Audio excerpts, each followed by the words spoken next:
김건희 여사 영장실질심사를 이틀 앞두고 민중기 특검팀은 휴일에도 구속 필요성 규명에 주력하고 있습니다. 네, 오늘은 앞서 구속된 윤영호 전 통일교 간부를 불러 건진법사 청탁 의혹 수사를 이어가고 있는데요.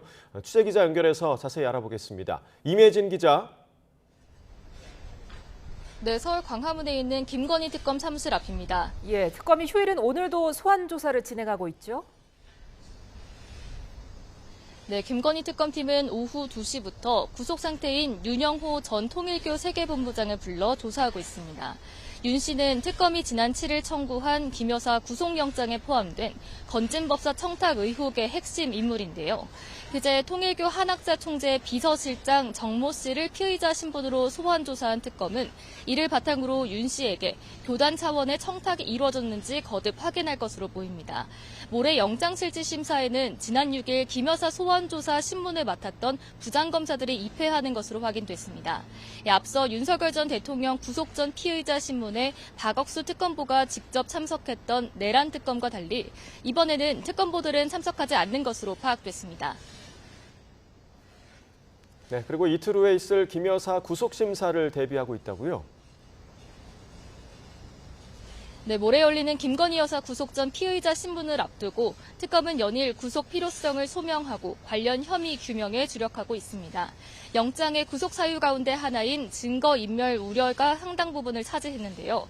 이와 관련해 김 여사 측근인 유경옥, 정지원 전 대통령실 행정관이 휴대전화를 초기화한 점이 언급됐습니다. 이 두 사람이 아직 코바나 콘텐츠에서 일하는 만큼 앞으로도 김 여사와 상황을 공유하며 말을 맞추고 증거를 없앨 염려가 있다고 본 겁니다.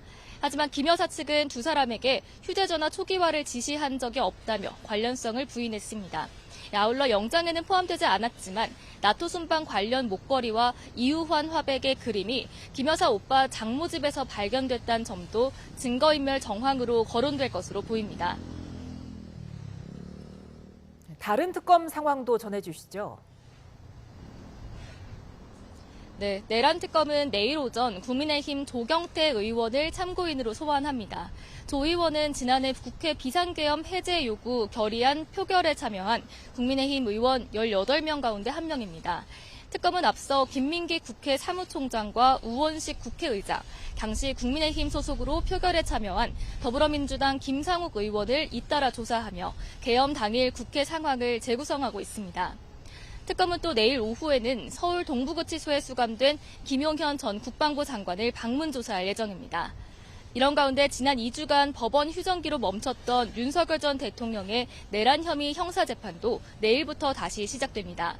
윤 전 대통령은 지난달 10일 재구속된 뒤 건강상의 이유를 들며 3번 연속 공판에 나오지 않았는데 내일도 불출석할 것으로 전망됩니다. 지금까지 김건희 특검 사무실 앞에서 YTN 임혜진입니다.